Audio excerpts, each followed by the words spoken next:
Good morning, everyone. As always, I'm Lauren Cook, your Dean of College and Gap Year Advising at JCHS. Thank you so much for joining me and some of our senior parent friends who are going to be really the guest stars this morning.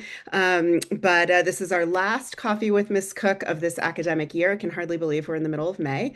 But we will have obviously opportunities to connect next year. And just a reminder to all the junior parents that I do work during the summer. So I will take a week or two of vacation, but your access to me will not end with graduation day, as I know this process will ramp up as we get closer to the fall. So, a few housekeeping items as always this morning.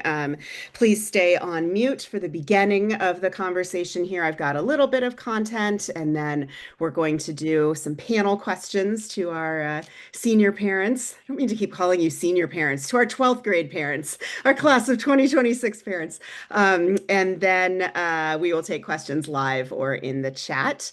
We are recording. I'll distribute to everyone by the end of the week in case you have to log off or folks miss it. And this is designed to be an hour long, so we will have a hard stop at 9.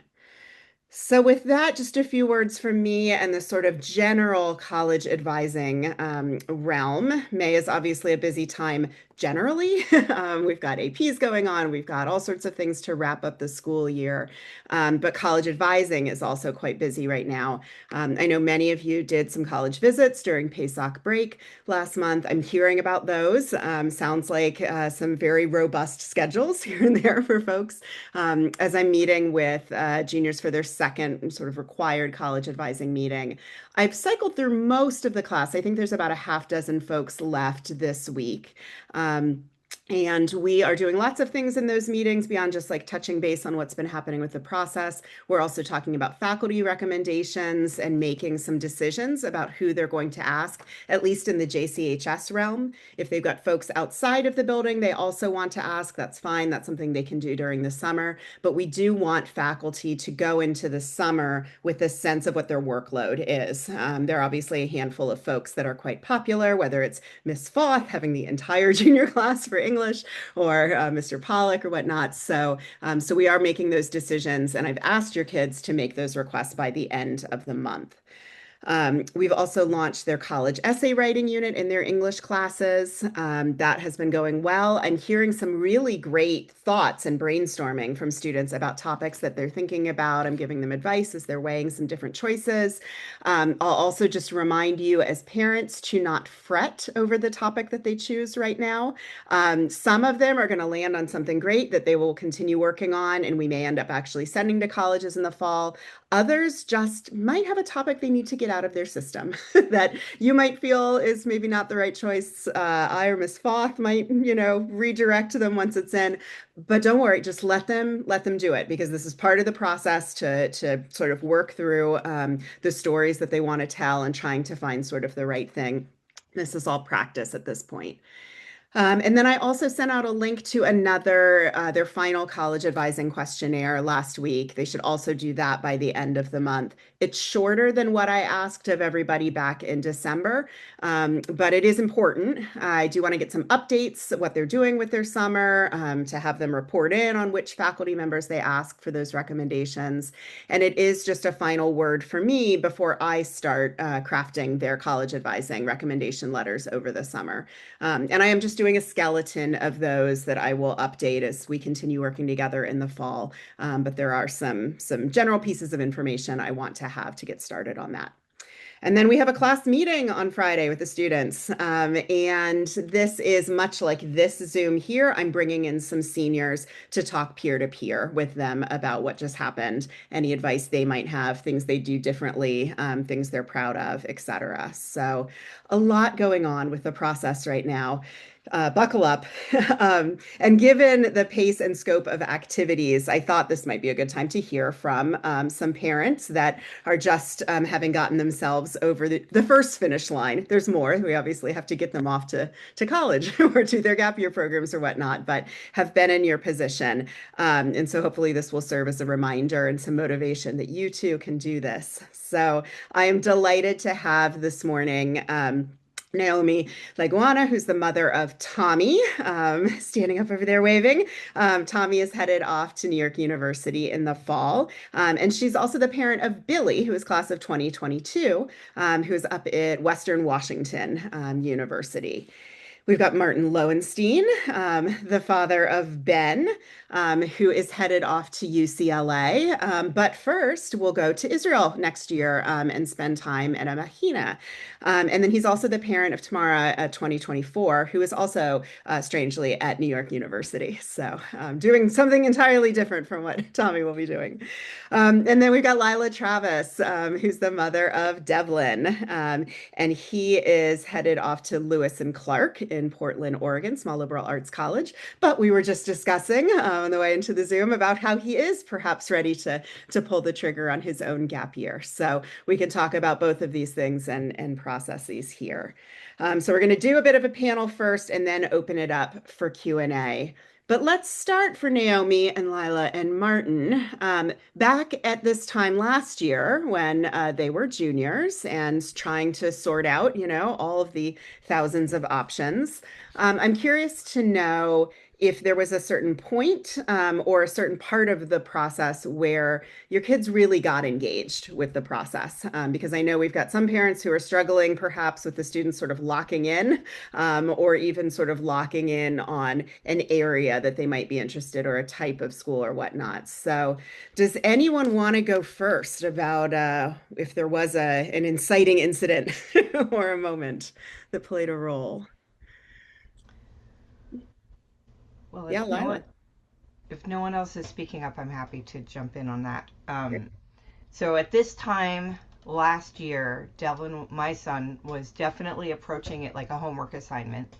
Um, really didn't know what he wanted to do, but there was a major event that happened thanks to Miss Cook. I'm not. I think it's already passed for this year, but you guys were probably notified about the gap year conference, the fair. That was a major important event for us because we went and Devlin connected with a group that ended up taking him to Sumatra to meet wild orangutans, among other things, which was a lifelong dream of his. So he had this incredible experience, which completely changed his scholastic interests and academic focus. So at this time last year, he wasn't that engaged with the college process, but and he was just doing his essays, as part of the assignment. But it wasn't until after that experience inched him along a little bit towards being engaged. But I think, and I asked him this last night, he says that he really, it didn't even seem real. It just seemed like schoolwork until he started doing college visits. So that was a major a reason for him to get engaged in the process. So, Yeah, and that orangutan oh experience my was God. last summer, right? It was something that the Yeah. a gap year It program was offered. over the summer. Yeah, great. Anyone else? I Naomi. can try. I can chime in. Yeah. So just to begin, I know Lauren gave a lovely introduction to all of us, but I wanted what I want to contribute to today's chat is that I have two very, very different students. And so I navigated the college process very differently with both. And what I want to say to all junior parents is that whether your kid, my first child, who is extremely bright and lovely, he had a 2.8 GPA graduating, which is funny because I feel like now when I say that, it's like I'm saying something so naughty. Oh, he had a 2.8 GPA. He's thriving in college. He gets mostly A's, a couple of B's, and he's loving it so much. He has a major in political science, a minor in public policy. He's doing great. And there are plenty of lovely schools for that GPA, and there's no shame in that game. And so I just want to say that number one. Then number two, I have a student that is a much more of a driven student, and he graduated with like over a 4.1 or whatever these crazy weighted GPAs are, and he landed at NYU. So super different, right? what turned things for my younger son, the NYU student, who that turned him into like a super engaged kid in the process, is we did a program at UCLA between sophomore and junior year, which was a great year summertime time period. And it was like a random thing. It was like environmental sciences and arts. So it was a combination course of arts and science, which he kind of liked both. It was a 2-week program. You did have to apply. You had to have some sort of recommendation and GPA minimum to get in. It was not cheap, but it wasn't prohibitively expensive. And that was it. After he went to that program, he's like, I want to go to the biggest university I can go to. So that's what turned him into wanting a UCLA and NYU, a big school. And so I would strongly encourage at this juncture for your kids to do something this summer that can, number one, contribute to their college application. I know Lauren Cook probably doesn't want me to say that, but like, you don't want to do it for just that reason. But I just think like getting them to do things that and start to get the wheels spinning. That was a turnaround for Tommy in terms of getting engaged with the process. So Great. All right. I'm Martin, everyone. Like Lauren said, we have a daughter who's at NYU, and Ben is our 12th grader at JCHS. What engaged Ben in the process was campus visits, because it didn't feel real, the process, until we stepped foot on, the first campus. And then it's like, oh my God, this is going to be my next phase of life. And we were visiting Tamara in New York, and we took the opportunity to take the train up to Boston, rent a car, and start visiting a whole bunch of colleges between Boston and New York. And a couple of colleges ended up on his radar, and he ended up applying to them. And he also walked away saying, oh my God, they all look alike and they all have the same messaging, which was also an important conclusion for him. And then later, during his junior year, we went to Southern California to check out UCLA. And since we were down there, we went to visit the Claremont colleges. And because of that visit to Claremont, all of a sudden he was interested in a couple of those campuses, a couple of those schools as well. And then we visited one or two in Northern California, and he walked away from one. He walked away from one visit saying, "I didn't see a single kid who looked like me." Um, so, you never know how your child's going to react with those campus visits, but I saw how powerful they could be, and that is what engaged him. Great. Thank you all so much. Really good thoughts. So as we think about now, we're sort of sliding through the summer from junior to senior year. They start putting together an application list, or perhaps you are doing some application list work with them, for them, completing paperwork, maybe doing more visits. Were there things that surfaced as challenging for them? I guess I'll just start there. Was there, whether it was the most challenging or just pieces that felt like real points of friction? It's okay if not everyone has something, but yeah. Well, I think for my son, having to write about himself was a challenge. But being able to write the essay in, I think they're working on it right now for the 11th graders, that was incredibly helpful for Devlin. I think keeping it in perspective, not spiraling into I'm not good enough was a challenge.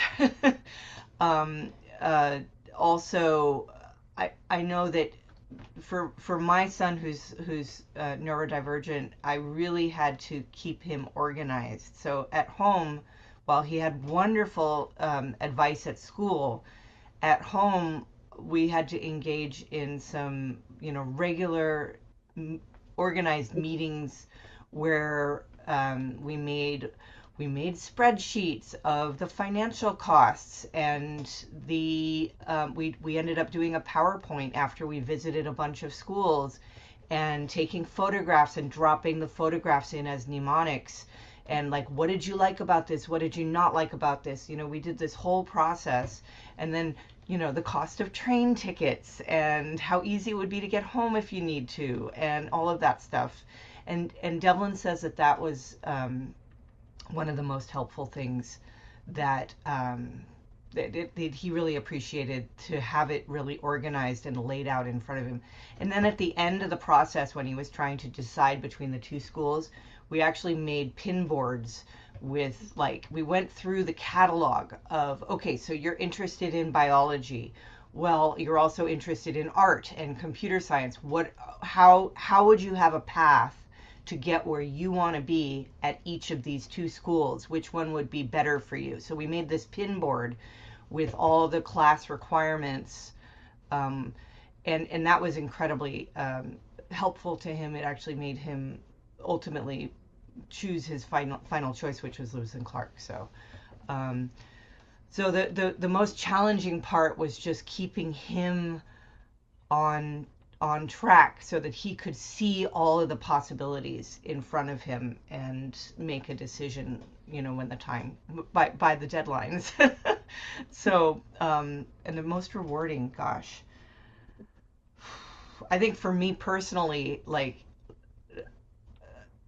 so making a resume for Devlin, for the application process, having that done by the end of summer was something very, very important, and keeping it updated, because during the application process, through the Common App, they're going to be asking for, all of these things about your kid.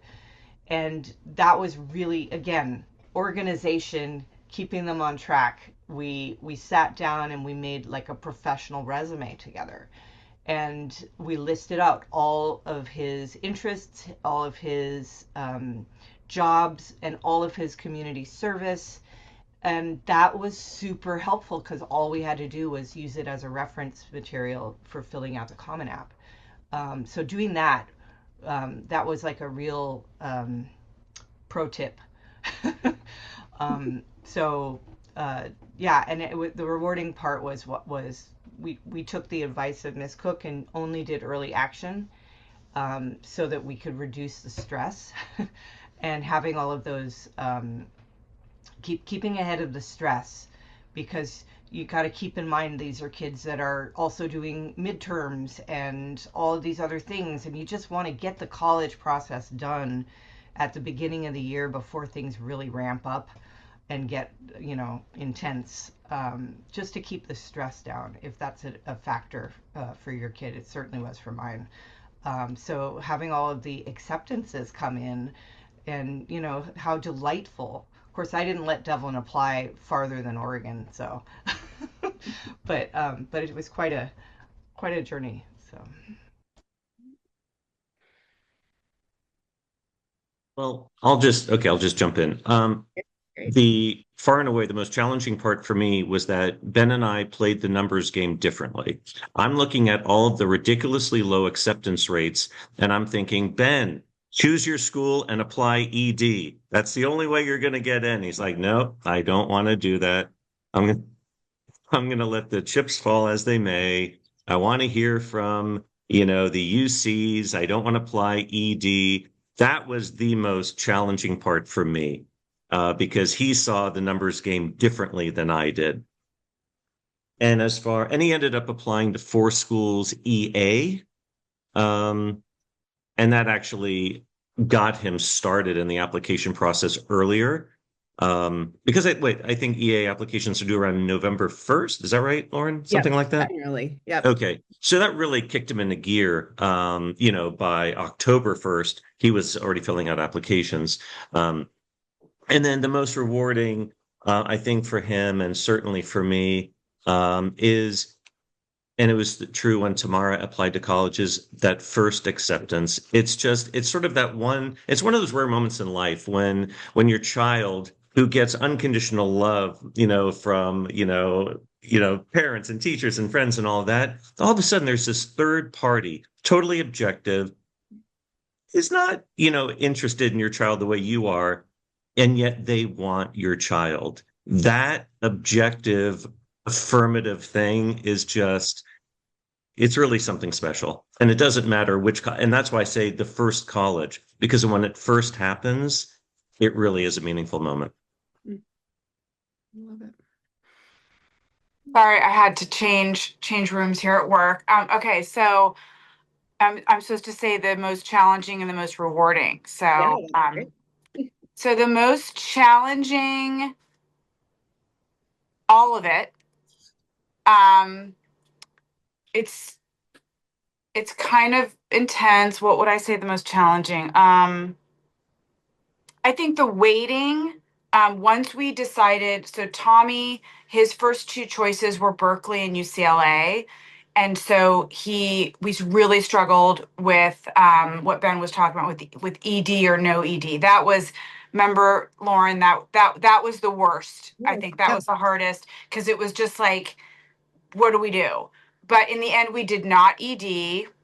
He did get into NYU because that we were going to ED to NYU. So it ended up being okay. He did not, he got waitlisted at Berkeley, rejected at UCLA.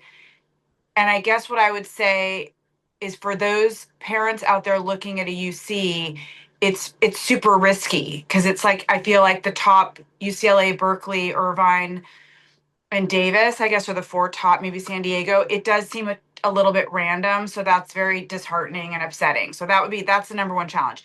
The rewarding thing for Tommy is a little weird, but I think it's when he kind of figured out what he wanted to major in poli sci, public policy, urban planning, all of that stuff. He did an internship the summer between junior and senior. That was by far, that was the number one thing he's done in his life that he feels the most excited. It was most, he felt like working in City Hall was absolutely hands down the most interesting thing he's ever done. He said he felt like such a big boy. They were, they treated him, like there were college kids interning as well. And so he really was, held to a high standard and you sink or swim. They just start throwing. He basically one of the things he had to do is take notes in meetings, big meetings with like all the supervisors, and he had to take notes and then disseminate the notes. If the notes suck, they're not going to ask him to take notes again. So it was like this, you sink or swim. And so he talks about it all the time. His supervisor is like his mentor now. So that's been the most rewarding thing. And he definitely, just to be transparent, he did that internship to put on the college resume to have it to look good. He's doing another internship this summer because that internship led to another internship, et cetera, et cetera. So that would be the most rewarding. Amazing. Thank you all. Um, and my last question to everyone as we look back on things, and for some of you, that's like looking back on a week and a half ago or something when they made a final decision. Some of y'all were down to the wire with May 1st. But do you have any advice that you would offer to junior parents? And we've had some already about thinking carefully about early applications and making a resume and all the rest, but are there other pieces of advice that you would suggest as they look down the next year of this? I'm going to have to hop off. So I'm going to just do mine really quick. Is that okay? Yes, please. So sorry to dominate. My advice would be when it comes to the EDing, I wish there was a rule against it. I wish there was a law that prevented it because I'm against the whole thing because it's really feels like it's just there for the very privileged because it's, the financial aid piece just does not sit well with me. Um, and I would say like only ED if that school is like your kid goes into that school and they're like that's the only school I want to get that like really have it be their number one. If it's their number two or number three, it doesn't feel like the right move for me. That's my advice. And then the second thing is if you have a kid that has real interest now, which is like sometimes they do, sometimes they don't. Billy went to college as undecided and now is just as passionate about his major as Tommy will be. Like it happens. But if they have those interests and you can have your kid do interesting, unusual things, writing an article that might get published, or taking a class, or doing something that's different that sets them apart and tells a story about your kid that's more than just the essay, That's my advice. Finding that one little special grain of sand that is real, that elevates your kid. That would be my advice. And I'd like to build off of Naomi's and just reinforce, the concept of the resume, just being able to present it out to the schools in an easy, simple way. It will help if your kid is stands out. I think Devlin definitely got a lot of the merit scholarships that he did because of that, because of the fact that he had packed summers every year of high school with interesting things that interested him, but also were focused on community service. And I think that I don't know why we're not supposed to talk about that, but I missed that part. But I think that's really important, and I think it really from like it sounds like Tommy really stood out because of his summer activities, and the same was true for Devlin. He had a lot of really interesting internships, even as far back as the ninth grade. So definitely, my advice would be, well, I mean, it's sort of too late now, but just to make sure that you present their summer activities in a way that stands them out. And also, about the financial aid piece that Naomi brought up, if you are applying for financial aid, one thing, I think Miss Cook said this, but I can't be sure, but I certainly feel, if a school comes back with a financial aid offer and it's a school that's really high on your list and you're trying to decide and you're comparing the financial aspect of it, file an appeal. They are not going to retract the offer. You've got what you've got, and it never hurts to ask for more. Lewis and Clark dropped us down an additional $10,000 because I filed an appeal, and it made it more comfortable for our family. And so don't hesitate to do that if it's a school that's really high on your list, and that's one of the factors that's keeping you from doing it. That's a major piece. Please just do that. You won't regret it. Um, and what other advice? Just, have fun with the process because it's fucking stressful. Sorry. I mean, it's really, really hard. It's hard on your kids, and it's stressful for the parent. And just remember, something I keep reminding everybody I talk to about it. Um, how many of you went into careers that were directly related to what you majored in college? And so this is more about their first step out into the world, experiencing things and making these major decisions on their own, than it is about a path of their life. They're going to go everywhere, and that's great. So just keep it in perspective so your kids don't get freaked out. That would be my advice. All right. I'll tell you something that I learned, and I'm going to share this as advice. Miss Cook is very effective at telling parents what their roles are, and it's true. I mean, my kids didn't want Inbar and me to be nudniks. They didn't want us to be overbearing. They didn't want us to be intrusive. However, your kids don't know what they don't know, and I'll give you an example. Our kids are binational. They're Israeli and American, and they're bilingual. And because we've lived here for so many years, I would say their American identity is to some degree more prominent. And Inbar wanted Ben to look into doing a Mechina. He got into UCLA. He committed to UCLA. And he had heard of a Mechina, but he didn't know what it was. And it wasn't really on his radar.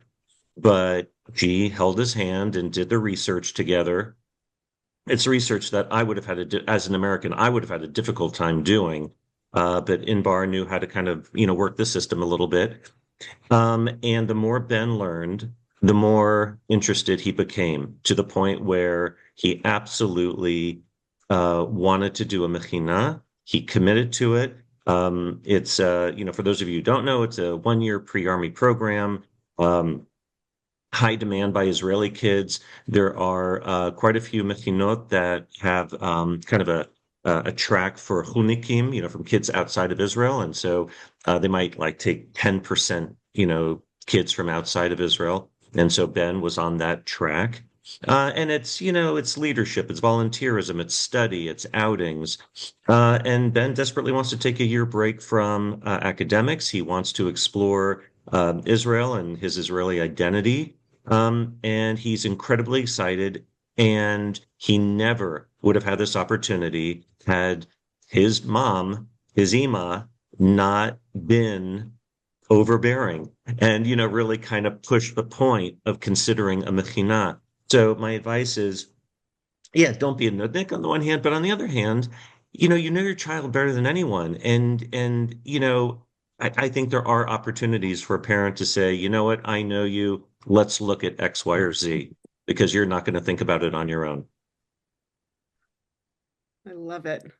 Thank you all. I'm going to pull a couple of threads here before we open things up for questions. I, first of all, want to echo what Lila said about appealing financial aid offers, which is something, you will not be worrying about for another at least 8 months or something until the offers start coming in towards the end of the year.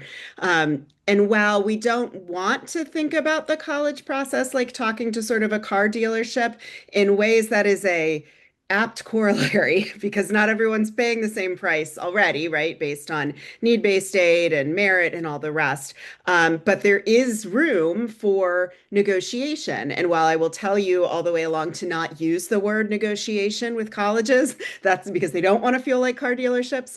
I do see things move all the time just from asking, is there anything else you could do for me? Right. So know that when you get those first offers, that may not be the last word on what you actually are paying. So file that away, and I will be sending a lot more information as we get into that next year.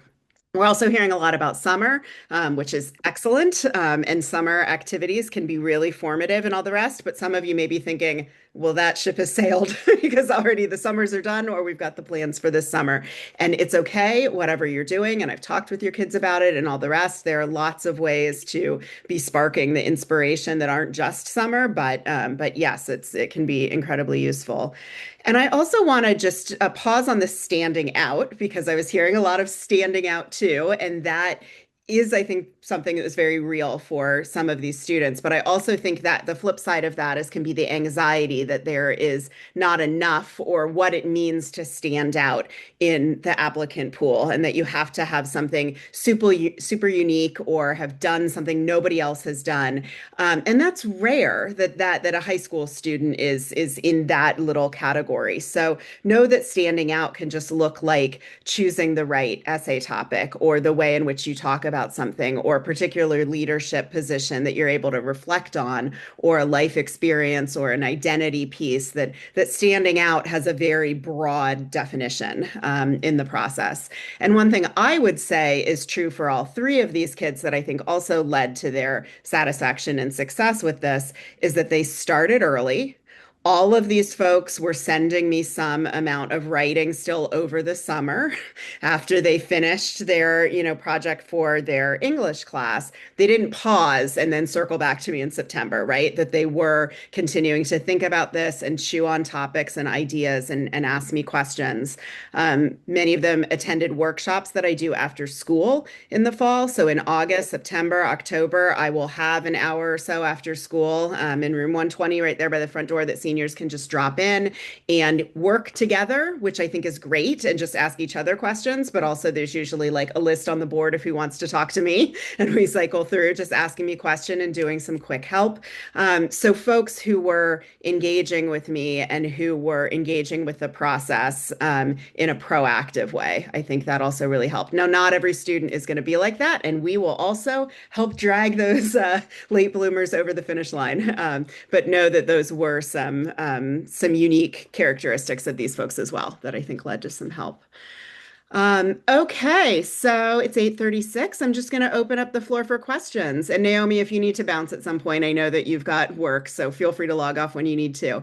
But if folks either have questions they want to ask live, you can raise your Zoom hand or type stuff out in the chat. We can just have some conversations. Yes, and someone else has to jump off for work, of course. Of course, of course. Questions. Excellent. We have a thank you. It was so helpful. And if there are questions for me, I'm also happy to generally answer questions. I will say I'm also going to, in terms of the resume and the list and getting the activities kind of wrangled in one space, I do send reminders about that over the summer too. Full transparency, I'm going to cool it on the emails for some of June because we're all just going to take a break when the school year is done and let you all let your kids relax for a moment because, you know, summer should also be a little restorative and restful. But by early July, I do start pushing some things back out, including it's time at minimum to be making a Google Doc where we're doing a brain dump of all the things you've been involved with and years and titles and all of that. But at maximum, really thinking about formatting a resume. And it's not required by a lot of applications, but it can really be helpful. And some do say, if you've got it, upload it. And so it's an extra bit of professionalism they can show in the process. Okay, so we've got a question in the chat. What is one thing you wish you knew or decided a year ago? What a great question. Lila. Can I just add about the resume thing?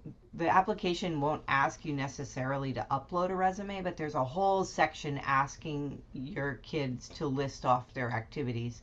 And it's an easy way of having it all in one place. And it's a great thing for them to practice working on anyways. So, but what's one thing I wish I knew a year ago? Uh, that isn't specific to my kid. Oh. Oh, could be. Um, um, I think the waiting part. Now we did early action, which the acronyms have been early action is EA and early decision is ED. We didn't do any early decision because Devlin didn't know what he wanted to do, and I think the waiting. If I'd have known a year earlier the amount of stress that the waiting was going to be, I don't know. Yeah, I'm gonna pass on that.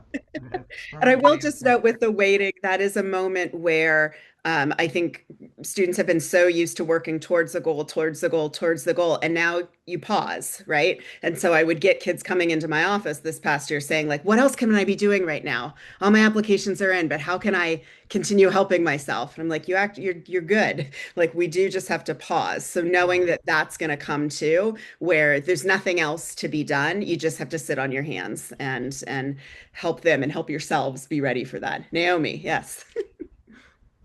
I wish that we had toured more California schools because he ended up getting into a few California schools that I was being very cavalier about. Like, oh, we're probably not going to get in. And then if we do, we can just go tour them real quick, just hop in the car.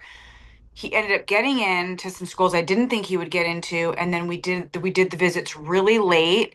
And I wish we would have done it before. For example, UC Santa Barbara, we didn't think he'd get in because it seems so competitive, but then we probably wouldn't have checked the box because he went there and he's like, this vibe is not for me.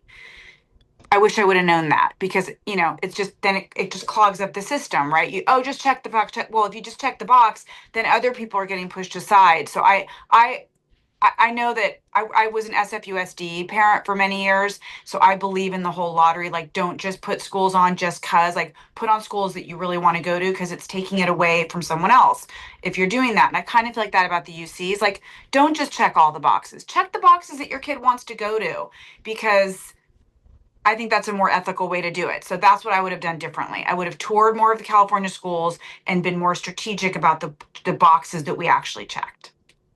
Thank you so much for saying that because I do think, especially if folks are getting a fee waiver and you can do a couple of UCs for free, or if the fees are not, and it is like $80, $85 a UC at this point for the application fee, if the money is no object, that the thought is, well, it's one application, I'm just going to apply to all of them.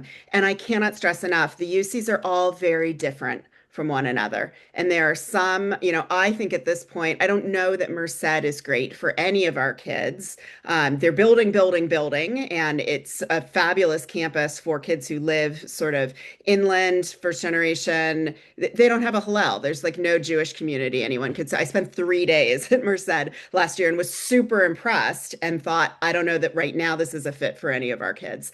But then, to Naomi's point, going to Santa Barbara wasn't for Tommy, so as much as you are able to get on the different campuses and understand the distinctions between them, the more happy I think everyone will be in the process. Just to get to the question in the chat about back to the question about the wait, how long is the wait? It really depends on how you apply. As Lila said, if you do early action, and I'll just again for the terms, that's the one where you're not committing to that school, you just find out early.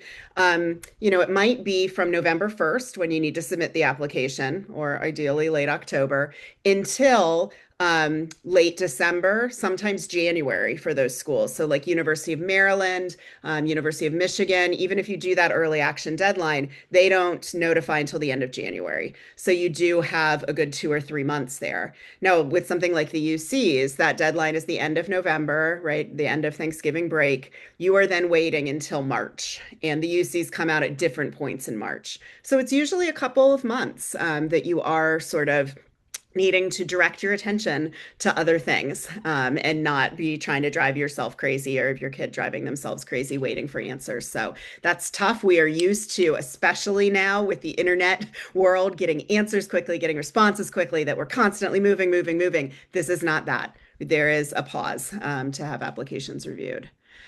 There's a question about how, if at all, did your families navigate or learn about Jewish life on the campuses you explored? Great question.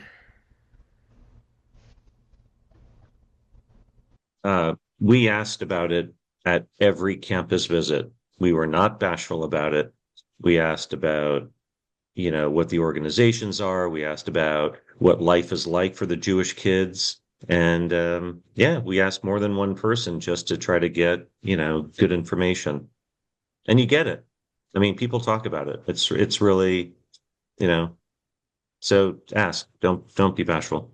And even to add on to that, one of the things that really made Tommy struggle with, because he got into George Washington in DC, he had a Chabad Shabbat dinner. We're very pro Chabad. We did Chabad preschool. We're not Orthodox, but we love it. And he said that Chabad dinner was one of the best Shabbats he's ever had. The rabbi was really cool, and the kids were really, he connected with all these kids.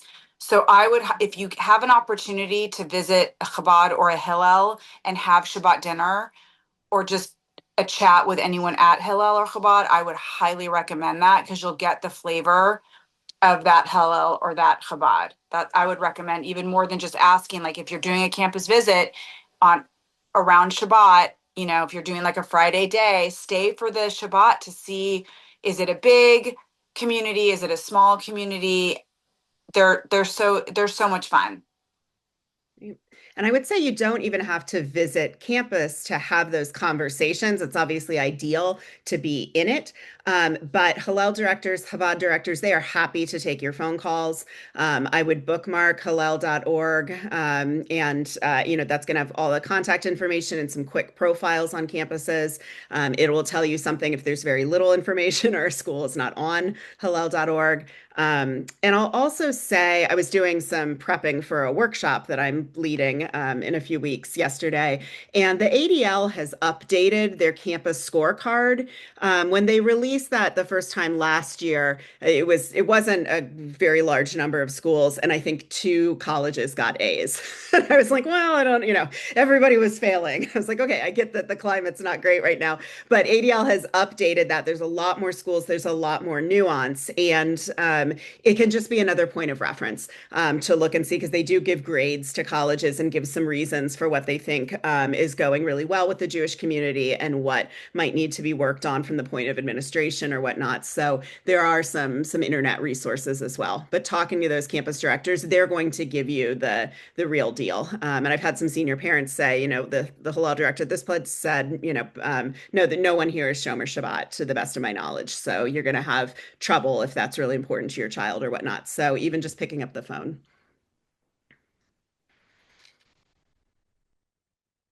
Any other questions?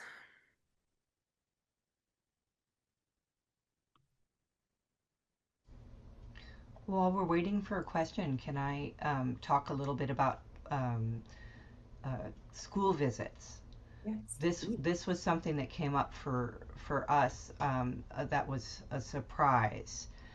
There are a lot of schools that will actually offer to pick up your kid and bring your kid to their campus for a few days and then drop your kid off again. This was a surprise to me.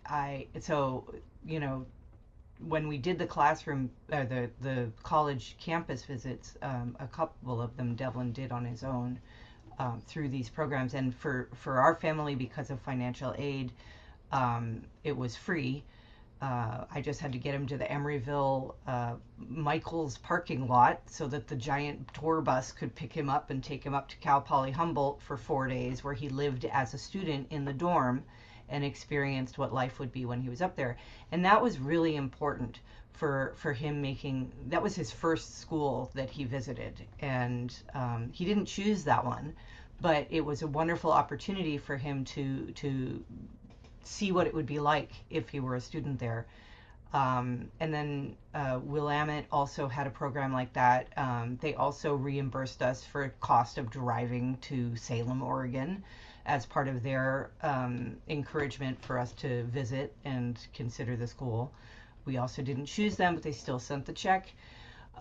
So there are financial aid opportunities, and then just opportunities for your kid to go up and independently visit the schools. Uh, you just have to kind of be open to them and look for them a little bit.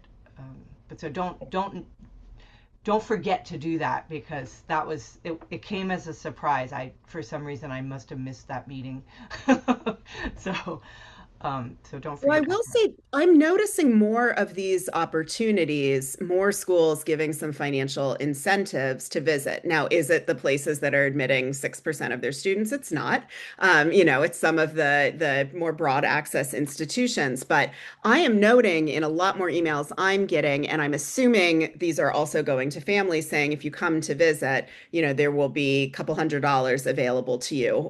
And I don't remember if it was the University of Denver or somewhere else where if you visit and then enroll, they're going to take $1,000 off admission every year for 4 years. So some of them it's tied to if they do actually end up going. But I think the moral of this story is whether you are getting emails or your child is getting emails, if it's a school they're interested in, read them, right? yeah. Which is a whole nother thing, the dealing with the inbox and the crazy advertising from colleges is a thing. I would strongly encourage them. I mean, just the technological life management of your email inbox is a skill they're going to have to, and we might, as adults, have all perfected. But the unsubscribe button is very much their friend. So if they're getting things they didn't ask for, clean it up now before it, gets untenable. But for the places they're interested in, to be opening and reading those emails, there can be some nuggets of gold in there that are really important to try and grab onto. So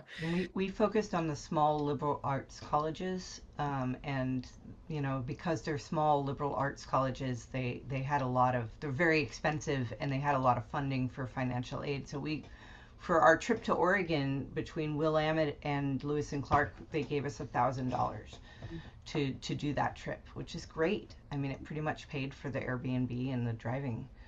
So There is a question in the chat if there are resources beyond me that you found helpful, saying they get the Georgia Tech admission blog emails and they've been useful. And yes, I would shout out the Georgia Tech admission blog. They give some very, you don't have to be interested in Georgia Tech specifically, but they give some really great general advice about the process. So, were there any other resources any of you used college-wise, et cetera?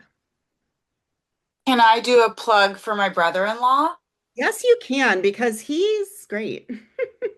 So, my sister was a Hillel rabbi. So if anyone has any Hillel questions, you can always contact me offline. And if you're curious about a particular campus Hillel, my sister knows a lot of other Hillel rabbis and knows how progressive a Hillel community might be because some are more progressive than others. So it's good to kind of know the vibe. My brother-in-law, who she's married to, is a guy you can Google. His name is Matthew Lippman. He is an English teacher and a published poet. He has a side hustle that he does. He only takes a certain number of students every whatever what do they call that cycle? But he works on college essays and he has a formula. And I would recommend if you have a student that struggles with writing, writing's not their strong suit, this is the guy for you. And it's quick, it's painless. You get a college essay very it's a different process. And he's fun and funny and very engaging. I would highly recommend him for someone who struggles. If you have a kid that's a beautiful writer and like writing's like a fun thing for them, you don't need him. But good for someone who struggles. I definitely second that. And I would say, and we've talked a little bit about whether you need to pay outside people for things. And, depending on the child, I might have different advice. But Matthew's worked with a number of our students, and they always come up with something beautiful that is still also authentic to that student. I think it doesn't feel too managed by an adult, but he does help guide them to pull something really lovely out. So, yeah. Oh, you're on mute still. Yeah. The last thing is about the college essay. Tommy really had a hard time letting go of his college essay, and it was super cuckoo for Cocoa Puffs. Matthew worked with him tirelessly. Lauren worked with him. I worked with him. My husband Sharky worked with him. Probably his internship lady worked with him. Like he would show it to anybody for input, and so he got like so much input. It ended up sounding weird and like it's over processed. So anyway, don't it needs to be authentic and it needs to sound like the kid and don't overthink it. Mhm. Yeah, we can easily get into too much adult. And I think also with Tommy, it was just that like, but could it be more perfect? Could it be more perfect? And some kids, like, I joke, like they can't stop applying to college after they get in the zone. They're just like, I go, could we add more schools? Could we do more writing? Like they're, like it's great how locked in they get, but we also do have to just call it at some point. It's done. Everything Tommy writes now sounds like a college essay. All right. Any last questions? I know we're getting close to getting close to 9. Well, I do want to thank our intrepid class of 2026 parents. You have gotten really far, and I know it won't sort of be on to the next stage until they're in the car, on the plane, on to their next thing. But you've done great work, and I hope you're all celebrating. And that was another thing. As soon as Tommy paid his deposit later that day, he was coming to my office stressing about housing forms, and I was like, you know what? You're going to New York. What I want you to do is go have a slice of pizza. Go have a slice. We're going to celebrate. You made a decision. You're doing a thing. Give yourself 24 hours to just, be pleased you got to the finish line. So congratulations to the three of you for getting to the finish line. And I hope you're celebrating in that way. And if other questions come up, you'll be seeing these folks if you go to graduation and all the rest. And I'm obviously here for you. So. All right. With yeah, that, I'm I happy to think we'll, talk if anyone wants to email me directly if anybody has any questions. Thank you, Ms. Cook, very much. of course. Thank you all for participating and spending some time with the junior folks. And yeah, we will pick this up in the fall all together again. But otherwise, you know where to find me as more questions and things come up over the summer. So have a good week, everyone.